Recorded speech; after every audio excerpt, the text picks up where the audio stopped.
A gente vive cercado de sons, né? Desde a nossa música preferida até o barulho da chuva. Mas, parando para pensar, o que é o som de verdade? Nessa análise, a gente vai mergulhar na física por trás de cada vibração e descobrir como algo que a gente nem consegue ouvir nos dá o poder de enxergar o invisível. Pois é, essa é a grande questão, né? O que exatamente é o som? E olha, não tem nada de mágico ou abstrato. É um fenômeno físico fascinante. Então, bora entender isso parte por parte. No nível mais básico, ouvir é, na verdade, sentir. Todo e qualquer som que a gente percebe começa do mesmíssimo jeito, com uma vibração. É um movimento que se espalha pelo ar, criando uma onda de energia que os nossos ouvidos foram feitos para captar. E aqui está o pulo do gato. O som é essa sensação que acontece quando as vibrações viajam pelo ar, tipo ondinhas num lago, sabe? Elas viajam até baterem na membrana super delicada do nosso tímpano. É como uma reação em cadeia, uma dança de partículas de ar que leva informação de um ponto a outro. E como toda onda, a onda sonora também tem uma anatomia. Ela tem suas próprias partes. E quando a gente entende essas partes, a gente consegue decifrar o código que diferencia um sussurro de um grito, ou uma nota mais grave de uma bem aguda.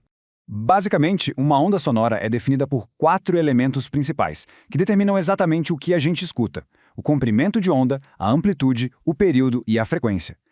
Cada um deles molda a nossa percepção do som de um jeito único. Primeiro, vamos falar do comprimento de onda. Dá para pensar nele como o tamanho físico da onda, a distância entre o ponto mais alto de uma ondinha e o ponto mais alto da seguinte. É isso que define o espaço que uma única onda sonora ocupa. Depois, a gente tem a amplitude. Ela mede a altura ou a intensidade da onda. Na prática é bem simples. Quanto maior a amplitude, mais alto é o som. É exatamente a diferença que existe entre um sussurro e o barulho de um trovão. O período já é uma medida de tempo. É como se fosse o cronômetro de uma única onda, medindo quanto tempo ela leva para completar todo o seu ciclo.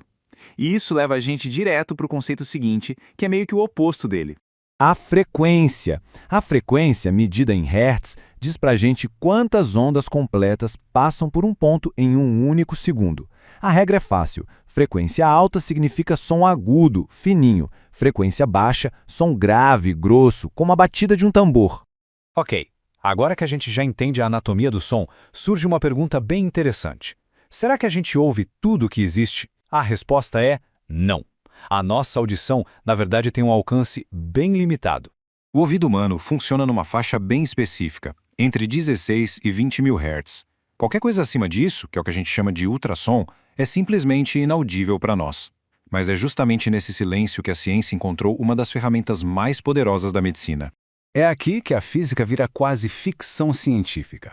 Vamos entender agora como essas ondas sonoras silenciosas foram transformadas numa janela para dentro do corpo humano, revelando o que antes era totalmente invisível. O alcance do ultrassom na medicina é impressionante. Com ele, dá para criar imagens do cérebro, achar abscessos, examinar um coração batendo em tempo real e, claro, a aplicação mais conhecida, acompanhar o desenvolvimento de uma nova vida. E o mais incrível, não estamos usando luz nem radiação. Estamos literalmente esculpindo imagens com som. E talvez o mais importante de tudo, diferente dos raios-x, por exemplo, o ultrassom é incrivelmente seguro. É como essa citação destaca. Ele não tem os peritos da radiação, o que o torna uma ferramenta de diagnóstico que é, ao mesmo tempo, superpoderosa e completamente inofensiva. Essa jornada do som, de uma simples vibração no ar a uma ferramenta que pode salvar vidas, prova que a nossa percepção da realidade é só uma pequena fração do todo. E isso deixa a gente com uma pergunta, né? Se podemos usar um som invisível para ver dentro do nosso próprio corpo, que outros mundos invisíveis estão por aí, só esperando que a gente encontre a ferramenta certa para descobri-los. Se você está gostando dessa aula, eu recomendo acompanhar ela lendo o slide sobre o conteúdo que estará no primeiro link da descrição.